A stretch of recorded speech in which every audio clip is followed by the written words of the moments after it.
Hey guys, Chris McCormick. Welcome back to Tour Validated. Today, a lot of hype around Titleist's new TSR line. And we did a previous video covering all of the driver options that are going to be coming out for us. Today I want to talk about TSR fairway woods. So before we jump into the fitting bay, I want to go over 3 different models that we're going to be testing today. We've got TSR2, TSR3, and then a new edition, TSR2 Plus. So TSR2 Plus, we're going to see pretty much hitting it just off of a tee.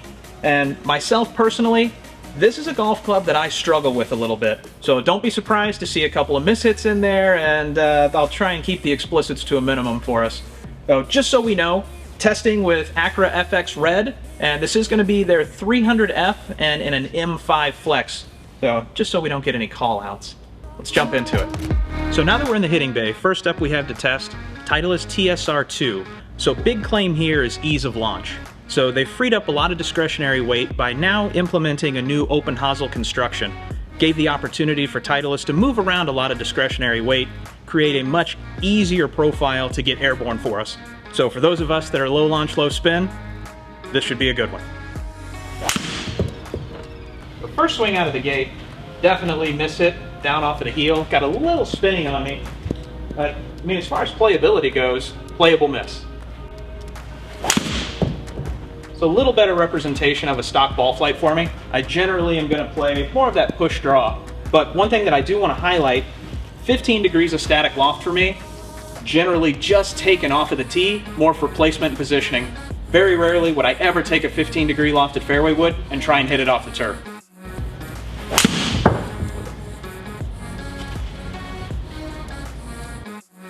Again, a little playable miss. See if we can square one up here for us. And that's a ball flight I'd love to see. Just being able to hit a little bit of a push fade. The fairway wood for me would open up a whole new opportunity for scoring potential. And one thing that I do want to highlight, we're getting close to that 80 feet of apex height, 80 to 90 feet I should say, out of TSR2, which for me, I'm used to seeing something in that mid 70 to 80 range. So big improvement even on a miss hit. Jumping into TSR2 Plus, this is a new offering from Titleist. So they've actually designed this with a little larger footprint and a little deeper face. So at 13 degrees, this is designed to be kind of a mini driver per se. Definitely a better option off of the tee for me. Again, like we talked about, lower launch, lower spin player in myself. This is something that I'm really curious to hit off of a tee and see if this might be a fairway finder option. As like we were talking about, 15 degrees for me traditionally has been just placement off the tee. So something like this in a TSR2 Plus at 13 might find its way into the bag as another option off the tee. So let's take a look.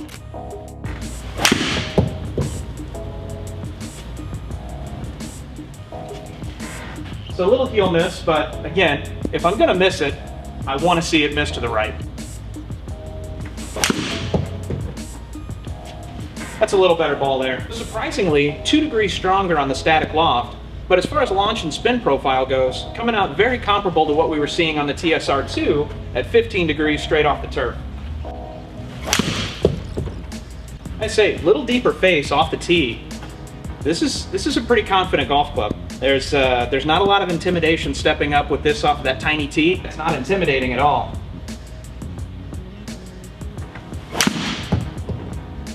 And that was a toe miss. That one's really curious. So off the toe, there was that low spinner that I never like to see.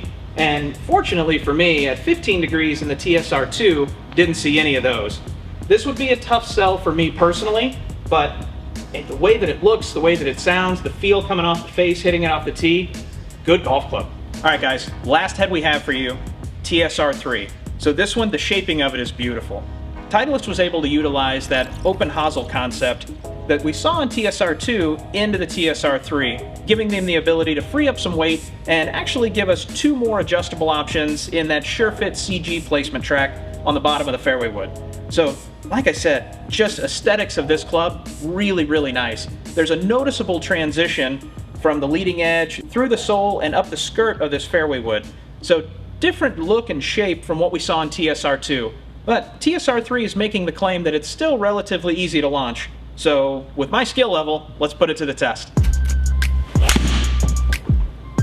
Just with the overall first impressions at address, I would expect this one to be a little bit more fade bias than what we saw in TSR2. And I mean, just a completely different animal than TSR2 Plus. So this one I have a lot of confidence taking it straight off the turf. How it frames the ball at address, just the overall looks and aesthetics, really nice. Let's see if we can actually square one up here.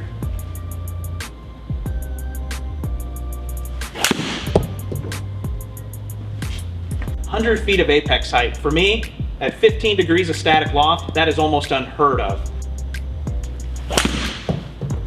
Ooh, that's a big toe miss. That was all operator error there.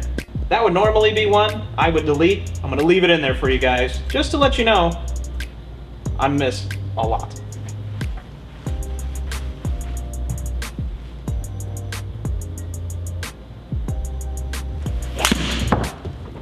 So straight away, I gotta tell you, the good ones feel great. The misses, don't think this is gonna be the fairway wood for me. Not quite the consistency I was seeing out of TSR2. That's a good golf shot. I love the shape, I love the feel, I love the sound. But as far as playability goes, it just doesn't give me any room to hide. Where with TSR2, I found that the miss, much more playable.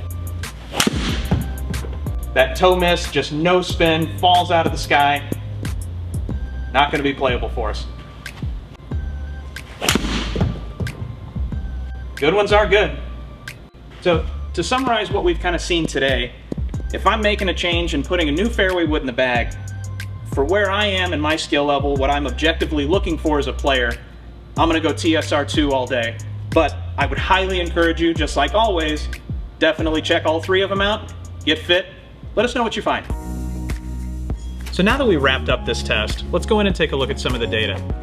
Now 148 ball speed, 15 degrees of static loft, producing almost 2,900 RPMs. Launch at 11.5. For me, again, just to remind you guys, low launch, low spin. I'm averaging right around that 250 yards a carry with my current 3-wood, but my current 3-wood is predominantly used off of a tee. This was straight off of the turf, and pretty good results. I'm happy with it. This was very consistent as far as overall dispersion downrange, and with where the delta is, 7 yards, 9 yards, for where my skill level is with fairway wood, I'm happy with that. Now, transitioning into TSR2 Plus, 150 miles an hour ball speed, and just to remind you, we're 13 degrees of static loft, so a little stronger. No surprise there off of a tee, slightly higher launch, spin comes down a little bit, carry comes up, total comes up. But if we take a look at, I had a little different shot shape to this, just more of a natural right to left dispersion pattern, and still playable, but with the misses that I saw compared to TSR2, not necessarily something I'm ready to put in the bag. So that takes us to TSR3, and this is a whole different animal for me. So 149 ball speed, slightly faster than what we saw with TSR2, but the misses for me were two ways. So I can't justify putting a club in the bag with a two-way miss. And we saw some big misses off the heel, off of the toe. Just for me, not necessarily something I would consider playable. So if I'm making a change, like we said, I'm gonna go TSR2, 15 degrees. Hey guys, make sure to like, subscribe, turn on notifications, and stay tuned for some future videos coming your way. A lot more fun content coming up.